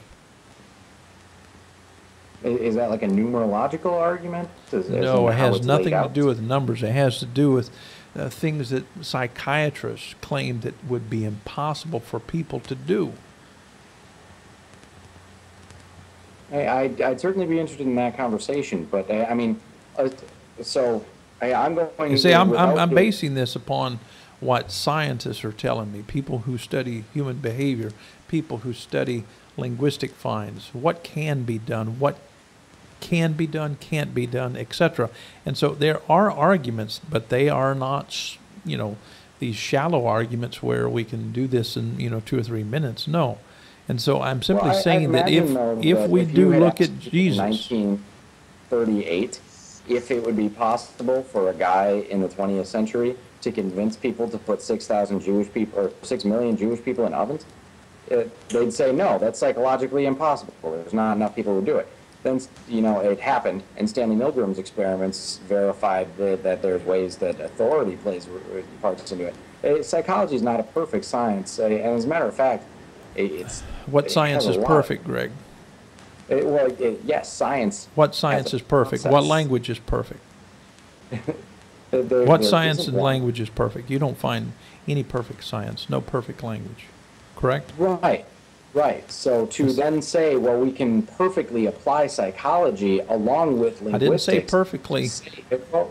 Okay. No, you're getting into a category that I'm not going into, because I'm not claiming that language is perfect, nor am I claiming that science is perfect. But blunt, straight to the point question then. Was Jesus more than human?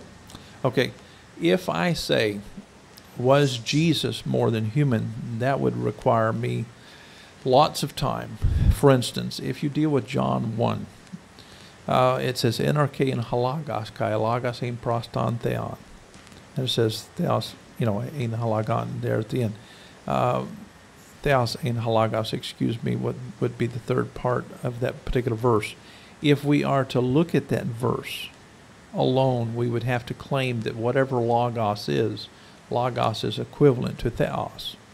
And no one would agree with that. In fact, all scholars of Greek now say that the reason that the predicate nominative was put before the equative verb was to exaggerate it and to make it very well pointed, that the writer John was simply saying that this logos, whoever this logos is very God. And so from a textual point of view, he is God. That is the logos here in the context. But what does that term God mean would be a subsequent a question. Because the way and the manner in which people used the term God back then is the way that I asked you concerning your son. If I said to you, Greg, your son did something divine, does that mean that this is this immaculate God that we have conceived of in church life? Or is this No, but a it still- different it use does- of divine? And so we I have know to it's still- find it's out still the different use of of divine. theos in order to define what John actually meant by something that would be considered to be God in any sense. But that's still an equivocation. To say that what my son did is divine is similar to saying that they would say what Jesus did was divine. I mean, even in the context of the time, divinity would have been considered still related to directly a god, a higher power, a source. I mean, demigods were very commonly believed in the region at the time, where gods literally interbred with humans. And there were humans that were part god, according to many of the mythologies in the region, that certainly had an ability to, and given the story of Jesus being the product of a god breeding with a human, would obviously be influenced by these other religions and the mythologies and traditions in the region. So to say that that's an equivalent to saying, well, what my son just did is divine, I don't think that that's a fair equivocation. Well, see, to me, what you're doing is you're trying to compare church theology to a text that it's not even close to. That doesn't make Well, what I'm sense. talking was For already instance, when pinned you down talk in about Rome, yeah. theos throughout the Greek text, the majority of the time that theos is used through the Greek Testament, is being used metaphorically. I think I believe at least that I've been rather ardently pursuing your theology, not trying to use a church theology. But since you're going to keep evading it, I have to use the ones that I'm familiar with.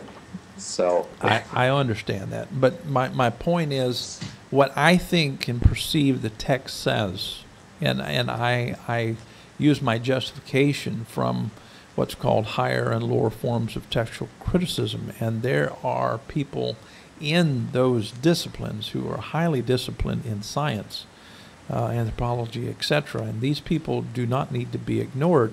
Linguistic science is the oldest science, and it's not something that other disciplines of science need to ignore. And it's just like we've never been to certain stars, but we know the distance between from here to there because we've developed methods and practices that can prove to us that we know how to measure things from here to there, even though we haven't actually been there, correct? yes. And so can other methods and practices in linguistic science be also used to determine X, Y, and Z possibly?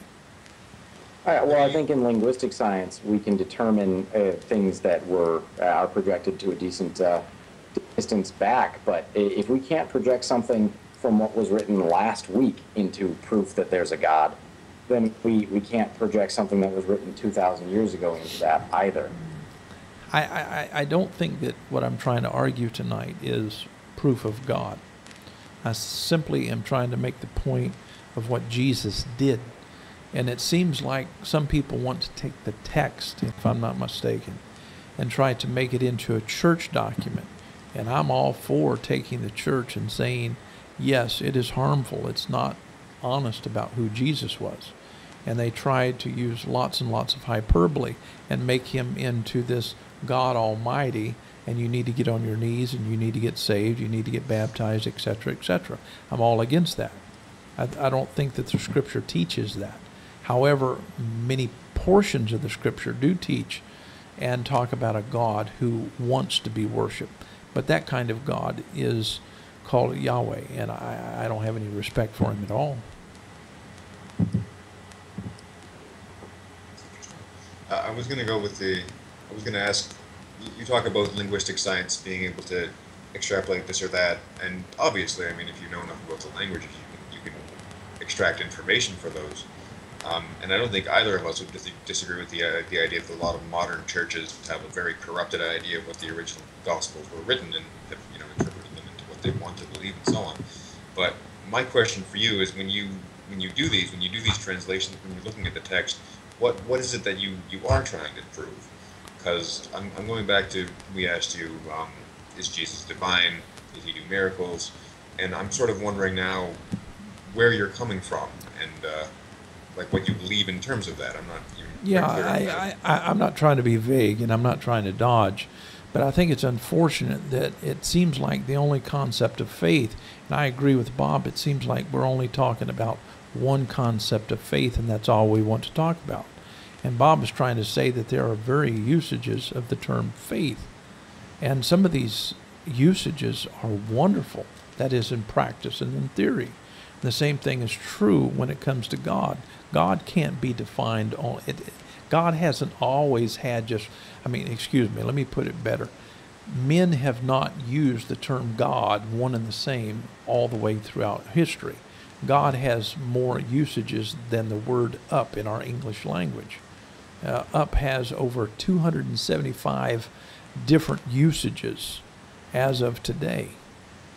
Those are a lot of usages to examine. The person whom you're trying to reach. And so the question would be, if we are going to have a meaningful dialogue concerning God, we need to find out what are all of those usages, and let me explain what I mean and think about what has been stated in these various texts, as opposed to what the church said. And the reason that I'm very much opposed to the church, I don't think the church is honest about the text. I think it's more interested in hyperbole, trying to exaggerate Jesus, trying to exaggerate the Apostle Paul, exaggerating Peter, exaggerating Moses, and the rest of the stuff. And this is a turnoff to you guys. You guys are atheists. You don't like things that don't have facts. I don't blame you. I'm simply saying I think if we revisit the text, we might think differently about the value of the text. For instance, when it comes to Aristotle, understanding who he really is and what he actually said should be of value. For instance, Greg, if you were Aristotle and you wrote something and someone mistranslated you, you wouldn't think kindly of that, would you? I'd probably be upset. I've had people reword statements that I've made before, though, and actually improve them. So certainly. And so if we're building a model out of the translation of Aristotle, I can tell you with certainty that the translations of Aristotle are spurious, because they are simply direct methods of technique, which are very synthetic, and yet people today are applauding Aristotle. And I'm simply saying we're not even close to even understanding Aristotle. Let me say, though, that I think that the problem that Troy and I are running into here is that it's a matter of scope and a matter of methodology. When you talk about the various usages of the term God and the various usages of the term faith, I don't think either of us is arguing that that's not the case. But what we're doing is using a stipulative definition and saying this usage, this kind of faith, that when people say I have faith and they mean it that way, that's bad.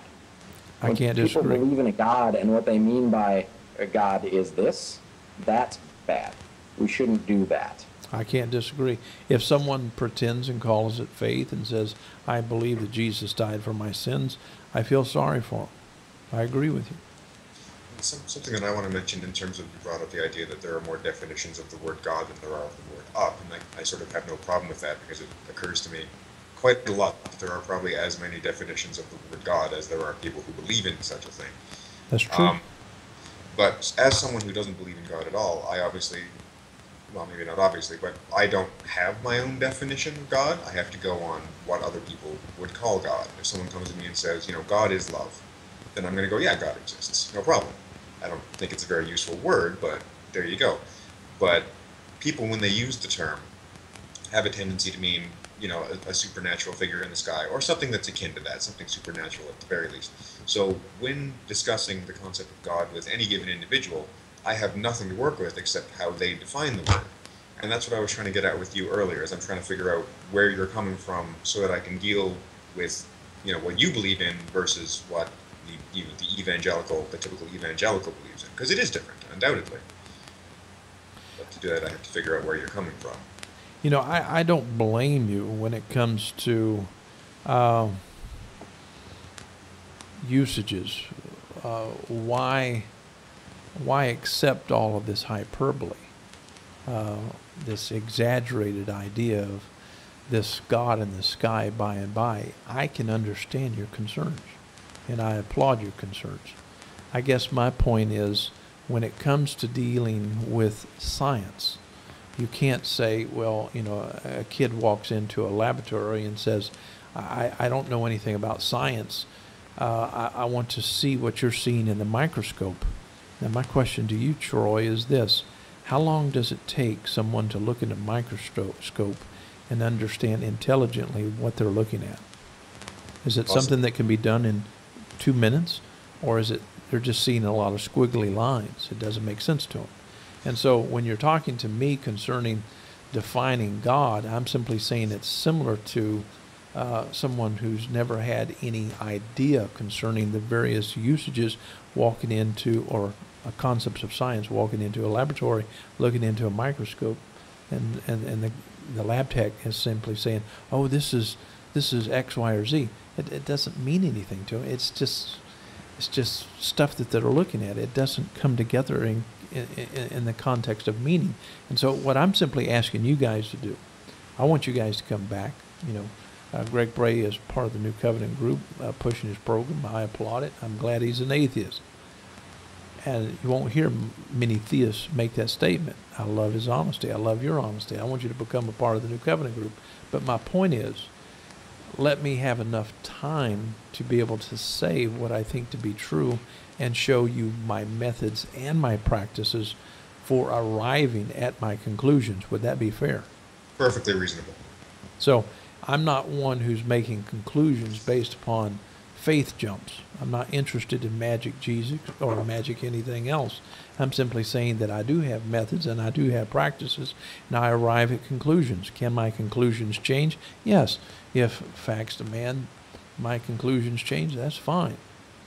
And so when we say God, it's always something to me that's laughable, because most people will say, well, I don't believe in God. Well, my question is, have you examined all the various usages of God throughout history? And when people say no, it's crazy. And so when I ask an atheist, do you believe in Christ? No, all of this stuff is myth. P.Z. Meyer said most of this stuff is just myth. It's just myth. He's ready to dismiss the Bible, yet he can't read Greek or Hebrew. He can't deal with source documents, and he's a scientist. What scientist makes these comments about saying, I dismiss all of this stuff, yet I don't even know anything about the primary information? That doesn't make sense to me. Well, Dr. Jones, do you readily dismiss the Bhagavad Gita? I can't understand what you're saying because your audio is poor. Say it again. Do you dismiss the Vedas, the texts of the Hindu people, without knowing that? I mean, do you believe that those gods exist? Are you a follower of Krishna? I look at it like this. If something's outside of my discipline, I can't make an argument concerning it. For instance, biology is not my background. Therefore, I'm not going to pretend to say I know that I should become, I'm not going to put an alpha primitive in front of biology. That wouldn't be sensible to me.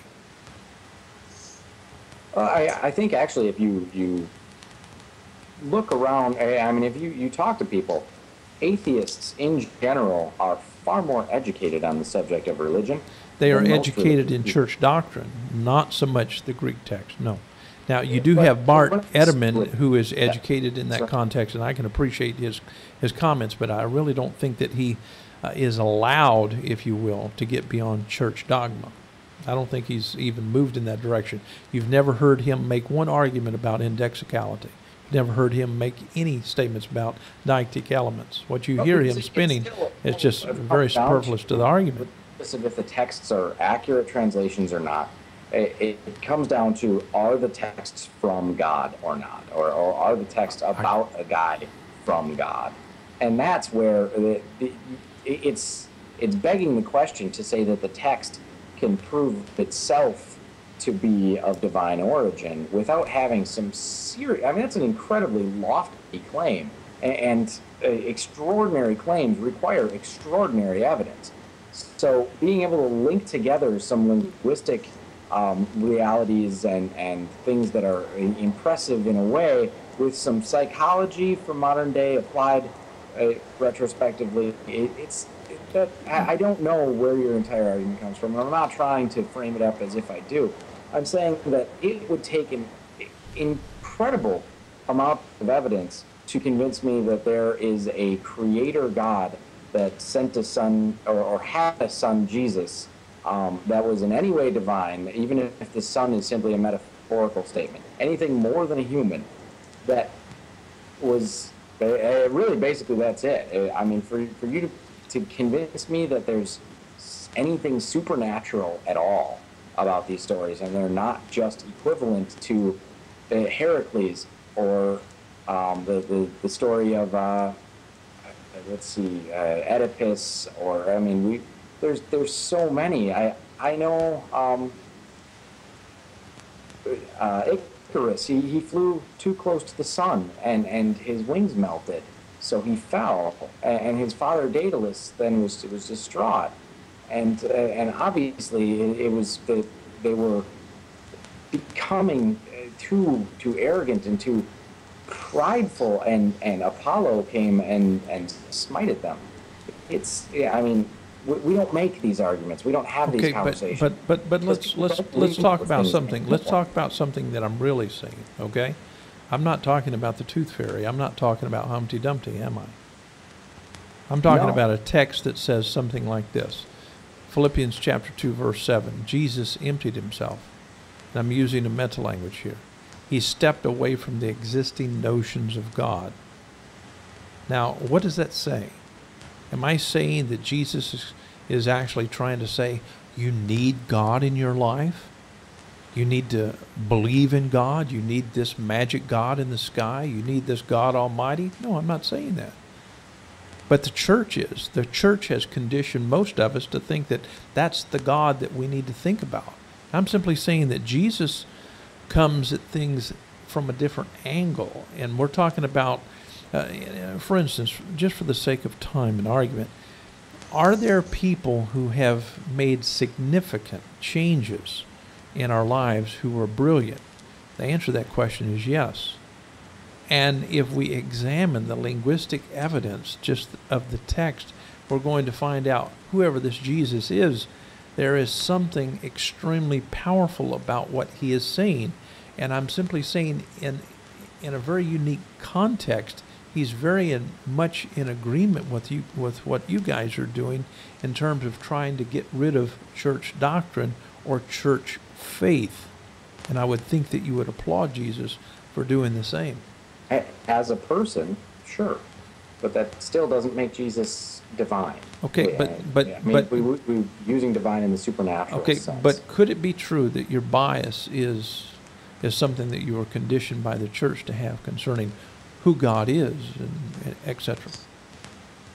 Well, that's almost a smaller point, because, I mean, when you don't believe in the supernatural, period, and you've never seen enough evidence that the supernatural exists, like gods or ghosts or, I mean, literally anything outside of the natural world, the idea of Jesus and his divinity and the idea of the original text and the original, it all becomes moot to a certain point, because we just don't believe in any of that, whether it's your God or his God or anything outside of the natural world in the first place.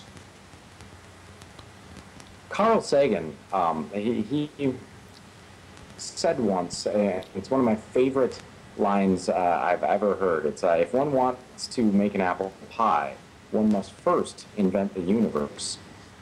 And it applies on many, many different levels. Specifically, that if one wants to, or in this situation, if one wants to convince us that Jesus is supernatural, one must first convince us that the supernatural exists. There it is. Okay, but let me make this statement. I don't mind going on record as stating this. Jesus wasn't born of a virgin. Okay. Okay. He was or was not? No, he was not born of a virgin. Was Joseph his biological father? I think so. Okay. So, can you see that I'm looking at it maybe a little bit different than what you've heard before? Sure, I know you well enough to say that you're certainly looking at it differently, but that doesn't mean that you're not still looking at it in some ways the same. Okay, I don't know of any church doctrine that would agree with my point here. And I'm willing to go on record as stating many things. I'm going to state this, to be clear. I don't think that Jesus was crucified to take care of your sins and mine so we could go to heaven. and I don't know if this is where you're going to go or not, but if you're going to wind up at a place where Jesus was a great philosopher and had a huge human impact based on his words and had no divinity or nothing supernatural about him whatsoever, that's not something that I find implausible at all. That he was just a man with a message that caught on. Is that I where you're absolutely headed? agree with that.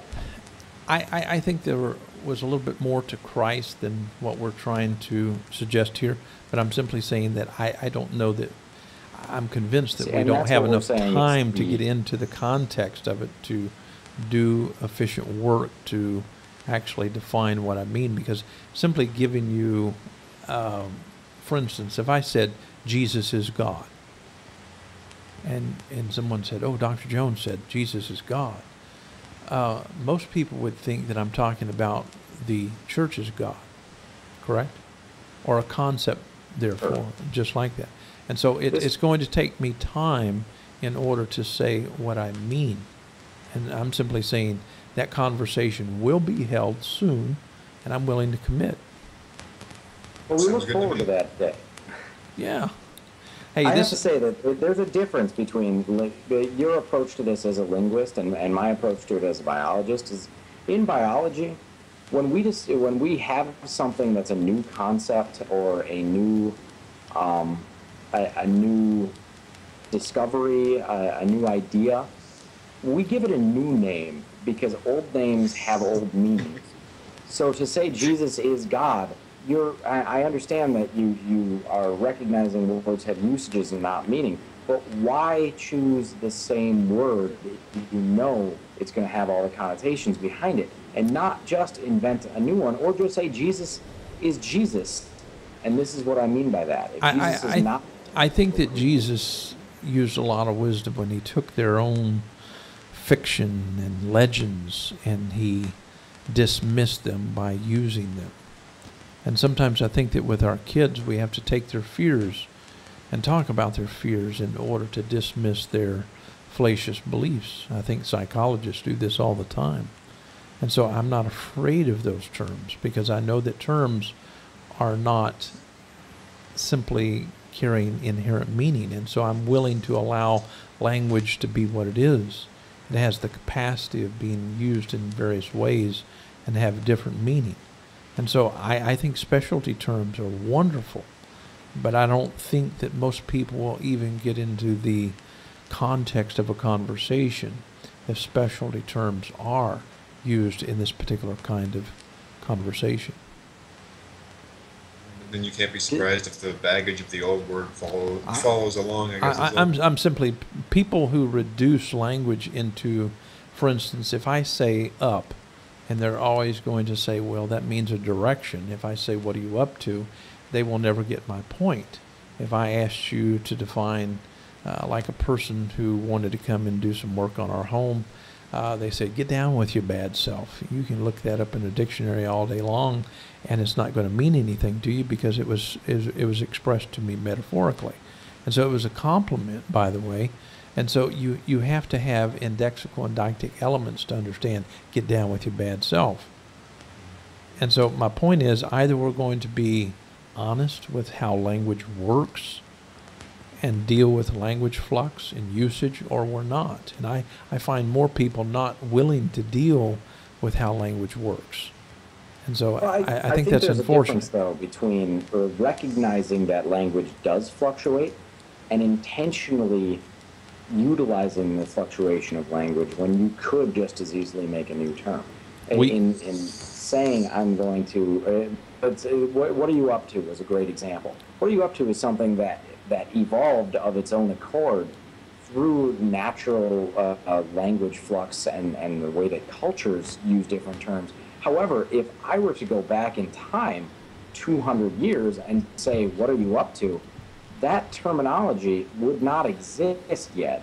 And they'd say, I have no idea. Well, what do you mean up? That it wouldn't make sense to them because they haven't had that natural progression up to that point. So we have to assume that the natural progression that has come up to this point for the term God it's the one that is going to have cultural significance. So if you're going to use the term God in a completely different way, so be it. But you've got to sell that usage then to the culture. But language is difficult. For instance, let's make this point, and then we're going to have to close out because we are, I think, over time at this point.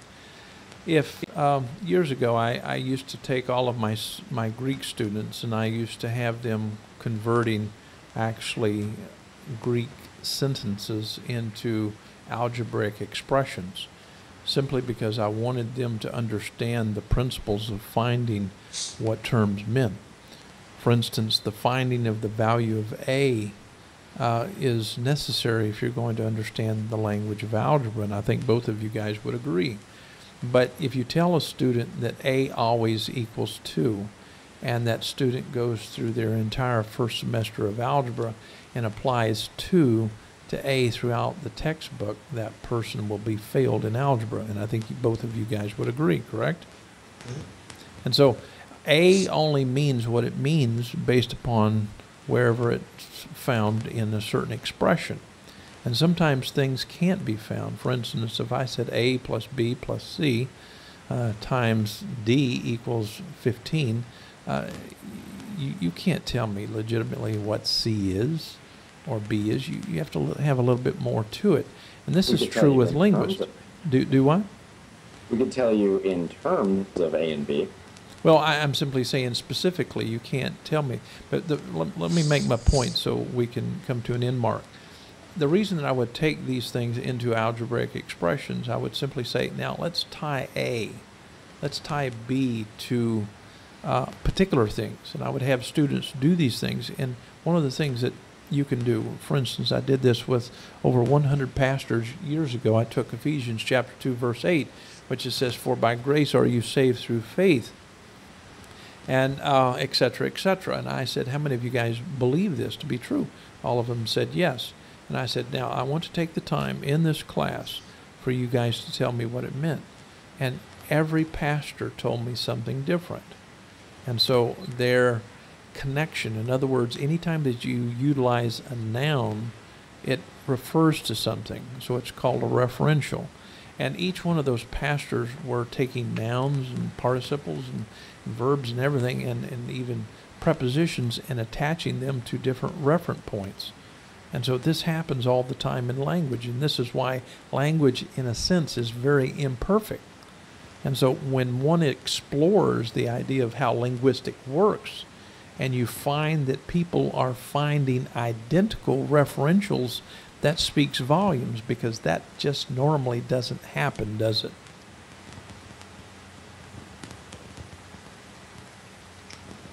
I honestly just don't know. That's as PZ put it earlier. When it comes to questions of physics, he trusts his physics professor friends. On questions of linguistics, I'm going to defer to you and Bob for the general cases on this one. I don't understand the lexicon of Koine Greek or any of those things, but I can say this, that regardless of how that language may have fluctuated and how it might fluctuate, I'm less concerned with what everybody else believes about God.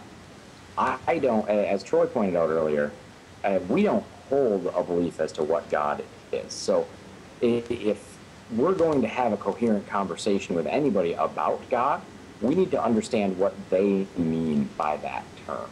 So for you and I to discuss what the church traditionally has meant by the term God is meaningless to both of us unless we're talking about it simply in a historical sense. If we want to talk about a theological or have a theological conversation on this, we need to understand what you mean by the term. So if you want to keep using the term God and try to divorce it entirely from all of the traditional understandings, so be it. But you've got a long road ahead of you in establishing what you really do mean that. I completely agree with that, and we will do so. We've been asking the question, is church harmful? And I think both of you guys would agree. The answer to that question is yes, correct? Absolutely. Bob, are you Yes. still online? Okay. Thanks, Bob. Go. Yeah, he had a tiring day. He's been on for 4 or 5 hours. He's been a blessing. He has the ability linguistically to go into a lot of the pericopes that I'm trying to utilize, and I want to deal with pericope. It's something that needs to be dealt with in order for people to understand theistic prose, etc. We will do that in subsequent shows. But tonight, I really enjoyed you guys being here and hearing your powerful points. And I do agree with you that we do need to leave church. It's something that's extremely harmful in various categories. It's not honest about the text. In fact, it tells you to take all these books and put them together and dovetail all the meanings into one. And who does that with any book? Or, you take all these various authors and you just say all of them are coming to the same conclusions when it's obvious that they're not. And so the church has been extremely disingenuous to us all, and it has had its impact, and it has caused reason for people to doubt. And without question, we need to doubt the church, and we need to doubt what they have given us, that is, in method and practice. And so I would agree with you guys. We need to leave the church. We just take it a little bit farther than that, that's all. Well, I understand you're taking it a little bit further, and I applaud you, and I'm not trying to convert you, would not try to convert you.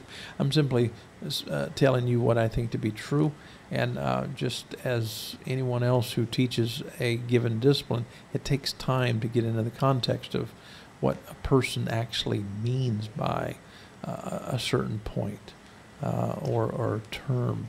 And this is a little bit more complicated than I think, than what some people would admit. No doubt. Can I make one final closing point? Yeah, go for it. We were just talking about conversion. I'm not trying to convert anybody, and I just wanted to say that anybody I have ever spoken to who has gone from one conservative or fundamental level of faith to a less fundamental level has invariably described it as a liberating experience. And it's step by step, every step along the way. Liberating is the term that is always used in my experience, talking with everybody. It was just so freeing. It was so liberating. It was like a weight was lifted off of my chest. And that's when it comes to, when I use the term conversion, or people use the term conversion, I don't want to convert anybody to atheism. I want to liberate people from theism. It's a completely different understanding of the world to see it as an objective and scientific world than it is to believe in things that, in my eyes, just don't have any justification outside of the desires and the personal experiences of the person holding them. So I don't want to convert anybody. I want you to deconvert yourself, to realize that the things that you do believe are things that you probably don't have good justification to believe. The way that I look at it, there are various people who have opinions all over the world, and I have not taken the time to examine all of them. And so therefore I'm not interested in trying to deconvert them because I really don't understand where they're coming from. And so I have to admit that I'm very limited to being me.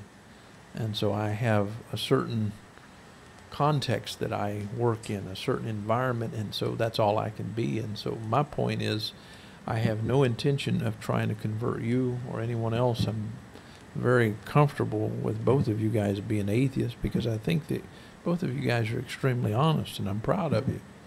And I applaud you guys, and so I have no difficulty in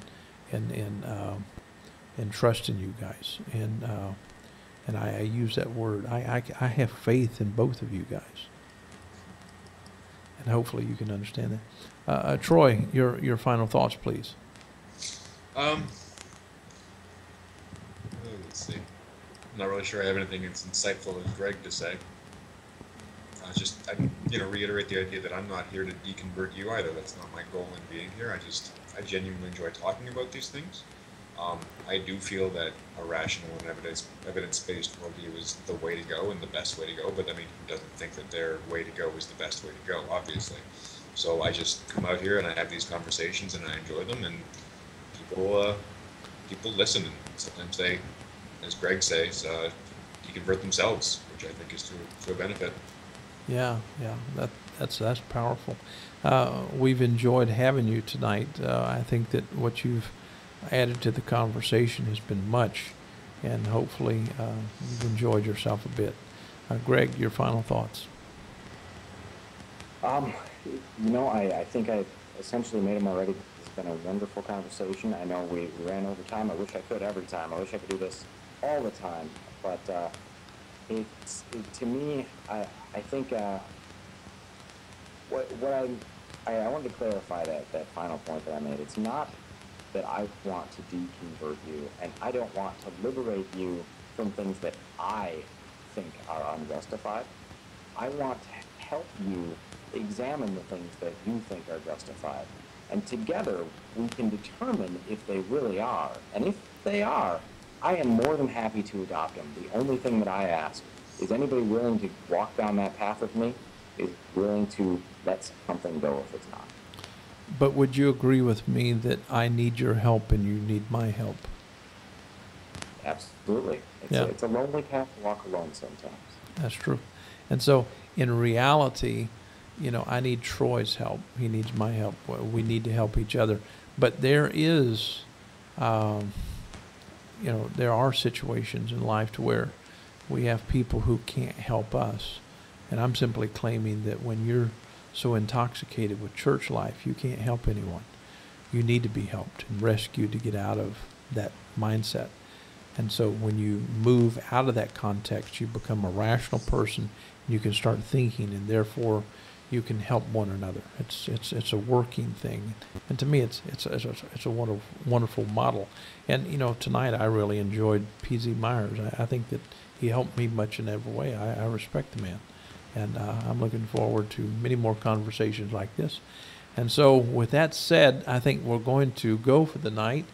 And if you have a comment or question, just send it in, and hopefully we will get back to this. We are going to continue this for 3 more weeks. We're very excited about it. And so, Troy, thanks for being on the show. Greg, it's always great to have you, and you guys have fun. Bye-bye. Sure. Ladies and gentlemen, what an incredible day we've had, and what a joy it's been to listen to all the discussions from the theists and the atheists. And we just want to thank you for being with us. We apologize that Bob couldn't stick around. He had been up for 4 hours straight, so he was exhausted and had to go to sleep. As far as the excitement that happened tonight, I told Greg that he got all PZ'd up. We enjoyed our guest tonight, PZ Myers, or earlier today. He was fantastic. But Greg got a little bit of PZ in him. He got a little pizzed, as we say. He had a little pizzazz going on. Yeah, later he's going to go and have some pizza after this show is done.